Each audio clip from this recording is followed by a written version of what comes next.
Hola a todos y bienvenidos a Terror Interesante. El video de hoy cubre a dos personas que sufrieron algunos de los peores destinos que puedas imaginar. La historia final es un calvario particularmente trágico, por lo que se aconseja discreción al espectador.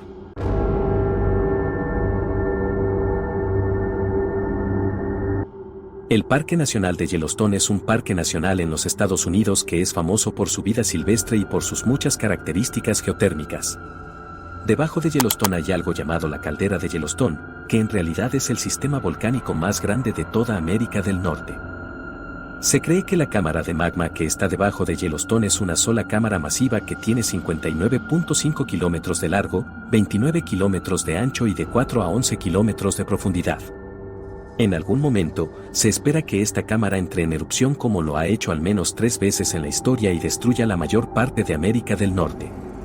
Esta caldera es responsable de gran parte de la actividad geotérmica visible en la superficie y se manifiesta como géiseres y aguas termales. De hecho, uno de los géiseres más famosos de todo el mundo se encuentra aquí conocido como Old Faithful porque hace erupción un chorro de agua cada 60 a 90 minutos. Las aguas termales en el parque se calientan por la actividad geotérmica y pueden variar desde piscinas tibias hasta calderas burbujeantes de vapor y agua hirviendo. La mayoría de ellas son más calientes que un baño de agua muy caliente y muchos de ellos son aún más calientes justo por debajo de la ebullición o literalmente hirviendo. Desde 1870, 22 personas han muerto en el parque en las aguas termales por caer accidentalmente o por descuido, excepto uno. El 20 de julio de 1981, David Allen Kerwin, de 24 años, conducía por Yellowstone en un área conocida como área termal de Fountain Paint Pot. Esta es un área que tiene un montón de aguas termales de colores brillantes azules, verdes y naranjas que van desde calientes hasta hirviendo. Conducía con su amigo Ronald Ratliff y el perro de Ronald, Mossy. Alrededor de la 1 p.m., se estacionaron en una de las áreas de visitantes para poder salir y ver las coloridas aguas termales. Cuando estaban saliendo, Mossy logró saltar de la camioneta y despegó hacia las aguas termales e inmediatamente saltó directamente a una piscina conocida como la piscina Celestine. Mossy inmediatamente comenzó a ladrar de dolor desde el agua porque la piscina Celestine en la que había saltado se había medido a solo unos pocos grados por debajo de la ebullición. David y Ronald corrieron hacia la piscina y llegaron al borde y llamaron a Mossy, pero en su pánico, Mossy no pudo nadar hacia ellos. Así que David decidió que no podía quedarse de brazos cruzados y dejar que Mossy muriera. Y así se preparó para saltar al agua detrás de él. Algunos otros visitantes del parque notaron que parecía que iba a saltar y trataron de advertirle que no saltara debido a lo caliente que estaba el agua. Pero David estaba decidido a salvar a Mossy, así que los ignoró, dio 2 pasos hacia atrás y luego se zambulló de cabeza en el agua hirviendo. Nadó hacia Mossy en el agua casi hirviendo y cuando lo consiguió, lo agarró y comenzó a nadar de regreso a la orilla. Pero antes de regresar, se resbaló bajo el agua. Terminó teniendo que soltar a Mossy y nadar de regreso al borde solo. Cuando llegó al borde, ya estaba tan débil que apenas podía salir y Ronald tuvo que ayudarlo. En ese breve segundo ayudándolo, Ronald incluso sufrió quemaduras de segundo grado que lo sacaron del agua. Algunos otros visitantes ayudaron a David a la acera y la realidad fue que había comenzado a hundirse y David incluso decía, eso fue estúpido. ¿Qué tan malo soy? Eso fue algo estúpido que hice. La exposición al agua hirviendo había dejado a David ciego y con quemaduras de tercer grado en el 100% de todo su cuerpo. Algunos de los visitantes trataron de ayudar a David a quitarse los zapatos y, al hacerlo, la mayor parte de la piel se desprendió de su pie. De hecho, la piel se estaba despegando de la mayor parte de su cuerpo. Finalmente fue llevado al hospital de Salt Lake City, pero murió a la mañana siguiente a causa de sus quemaduras. Desafortunadamente, Mossy tampoco sobreviviría. Aunque David actuó valientemente para tratar de salvar a Mossy, en última instancia, fue una decisión que le costó la vida. En la historia del parque, muchas de las quemaduras que los visitantes han recibido han sido por salvar mascotas que accidentalmente han ido a las piscinas hirviendo porque, por muy hermosas que sean para mirar, estas piscinas son extremadamente peligrosas.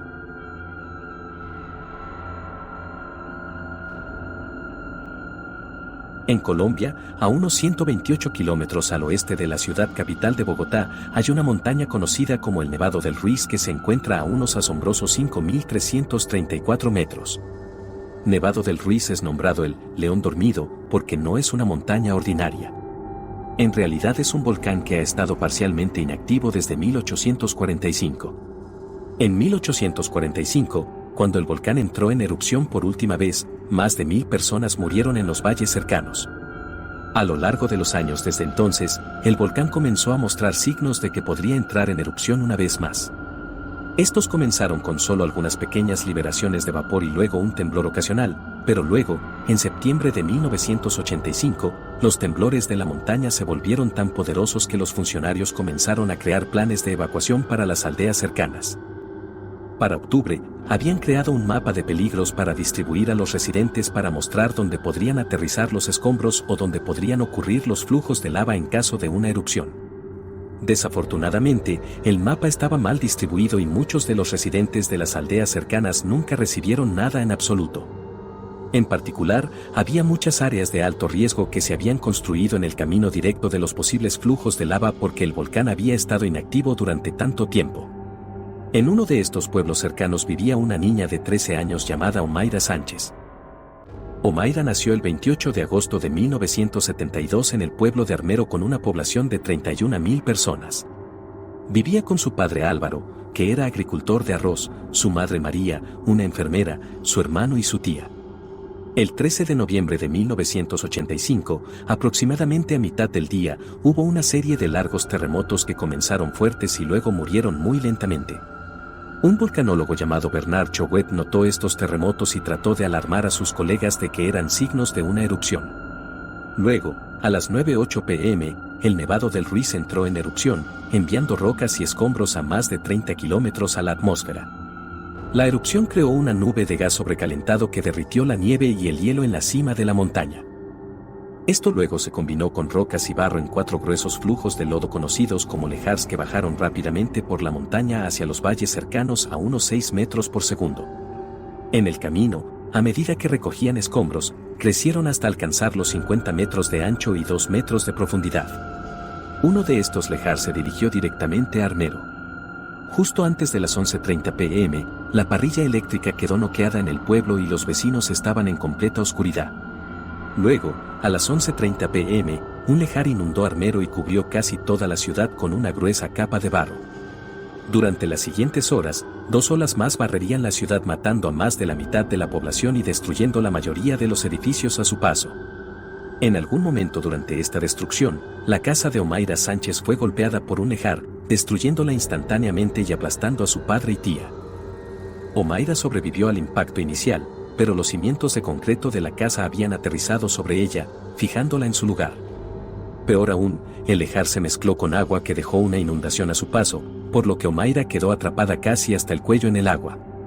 Por una variedad de razones, la operación de rescate no comenzó hasta unas horas después de que la ciudad había sido golpeada. Esto dejó atrapados a muchos de los residentes que todavía estaban vivos, atrapados bajo los escombros y el barro en condiciones horribles antes de que los rescatistas comenzaran a llegar, incluida Omaira. Omaira también tenía escombros que habían caído a su alrededor cuando su casa se derrumbó. En las primeras horas de estar atrapada, pudo mover algunos de los escombros de ella para que fuera vista por los rescatistas cuando llegaron a la escena. Cuando los rescatistas la encontraron, tomó casi todo el día después de la erupción limpiar suficientes escombros para llegar a ella. Cuando finalmente pudieron llegar a ella, pudieron evaluar la situación y descubrieron que los escombros que la estaban inmovilizando en su lugar eran esencialmente un muro de concreto. Esto hizo que fuera casi imposible para ellos simplemente sacarla del agua sin romperle las piernas. La primera periodista en llegar a la escena describió a Omaira como de buen humor la mayor parte del tiempo a pesar de la terrible situación en la que se encontraba. A veces, estaba asustada y lloraba, pero en otras ocasiones, tenía esperanza y, mientras esperaba ser rescatada, comía alimentos dulces y bebía refrescos y conversaba con los periodistas en la escena después de aceptar hacer algunas entrevistas. Al día siguiente, los rescatistas intentaron un montón de cosas diferentes para sacar a Omaira de debajo de los escombros. Cuando intentaron tirar de ella, el agua se salpicó y le dificultó la respiración, por lo que colocaron un neumático a su alrededor para mantenerla a flote. Los buzos luego se metieron en el agua donde fue inmovilizada para evaluar la situación y descubrieron que horriblemente, antes de ser aplastada, su tía había envuelto sus brazos alrededor de las piernas de Omaira. También descubrieron que los escombros que la estaban inmovilizando en su lugar requerirían que se levantaran con un equipo pesado. En el tercer día, los efectos de la gangrena y la hipotermia habían comenzado a aparecer y Omaira comenzó a alucinar. Fue en este día que el periodista Frank Fournier llegó a Armero y encontró las condiciones mucho peor de lo que podría haber imaginado. Muchas de las personas que habían quedado atrapadas el primer día seguían atrapadas 2 días después. En lugar de un rescate organizado y fluido, llegó al caos y la desesperación. Había tantas personas atrapadas y tantos escombros y tan pocos recursos que los rescatistas no podían llegar a muchos de ellos. Además de eso, simplemente no había suficientes rescatistas. La mayoría de ellos eran trabajadores de defensa civil o voluntarios de la Cruz Roja. El gobierno colombiano fue criticado después del evento por su pobre respuesta al desastre. Algunos informes muestran que ninguno de los 100.000 miembros del Ejército de Colombia o de la Fuerza Policial de 65.000 personas fueron enviados para unirse al rescate.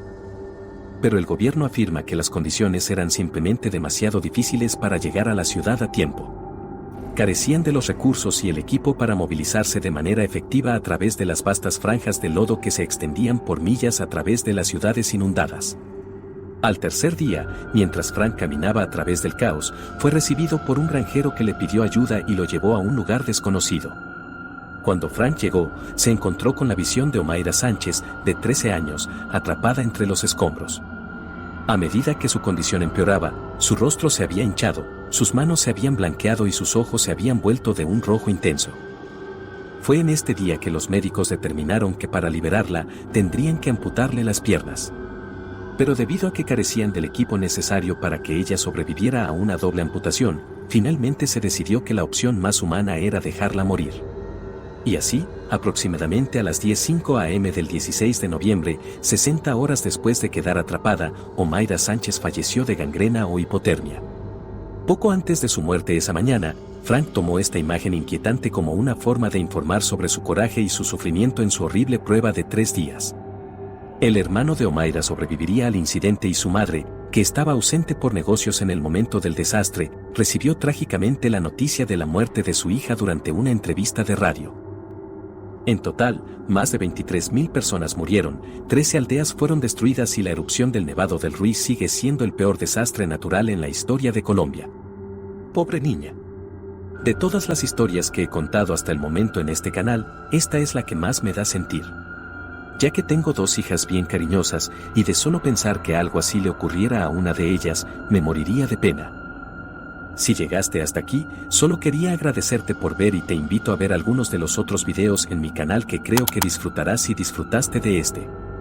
Siempre es genial escuchar algunas de las historias de aquellos de ustedes que tienen conexiones personales con algunos de estos eventos. Así que si lo haces, déjame saber en los comentarios cuáles son. Trato de leer casi todos ellos. Si desea apoyar el canal, la mejor manera de hacerlo es dar me gusta al video y soltar un comentario a continuación. Y una vez más, muchas gracias por verlo y espero verte en la próxima.